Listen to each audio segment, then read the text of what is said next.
प्रकाशित वाक्य अध्याय 11। इसके पश्चात नाव के लिए एक सरकंडा मुझे दिया गया, जो नापने की छड़ी जैसा दिख रहा था।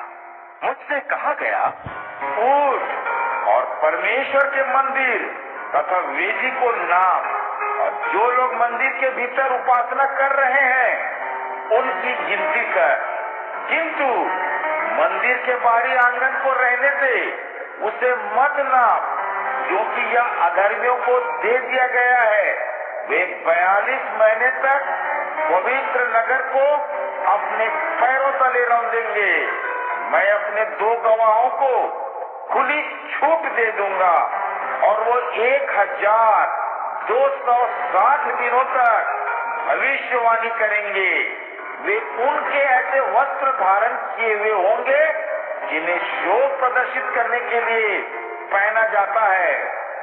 ये 2 साक्षियां वे 2 जैतून के पेड़ तथा वे 2 दीपदान हैं, जो धरती के प्रभु के सामने स्थित रहते हैं। यदि कोई भी उन्हें हानि पहुंचाना चाहता है तो उनके मुखों से ज्वाला फूट पड़ती है और उनके शत्रुओं को निगल जाती है।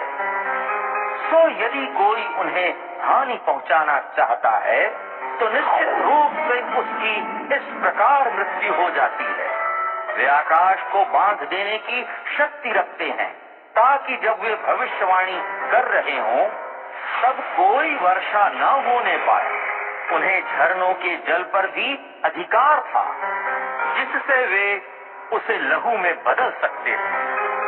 उनमें ऐसी शक्ति भी थी कि वे जितनी बार चाहते उतनी ही बार धरती पर हर प्रकार के विनाशों का आघात कर सकते थे।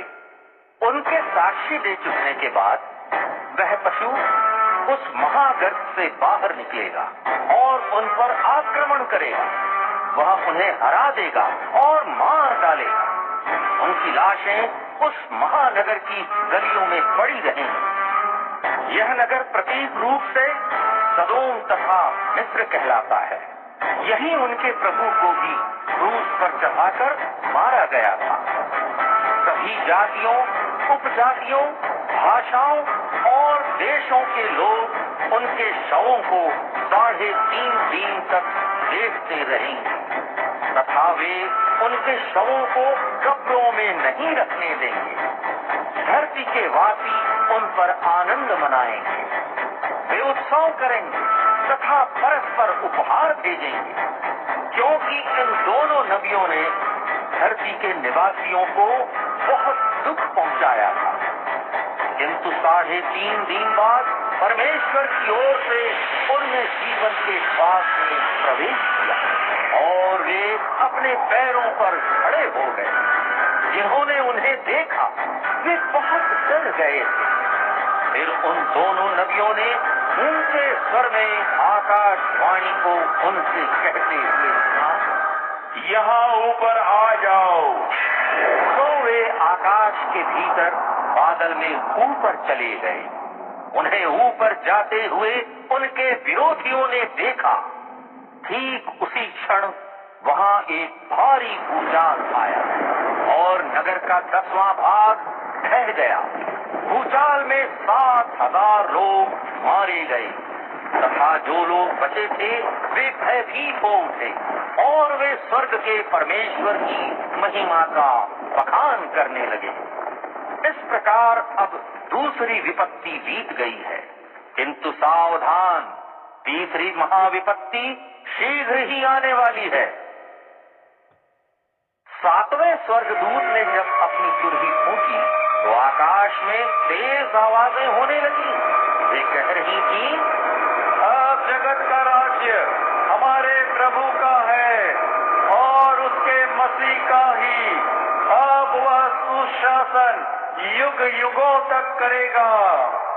और तभी परमेश्वर के सामने अपने अपने सिंहासनों पर विराजमान 24 प्राचीनों ने दंडवत प्रणाम करके परमेश्वर की उपासना की।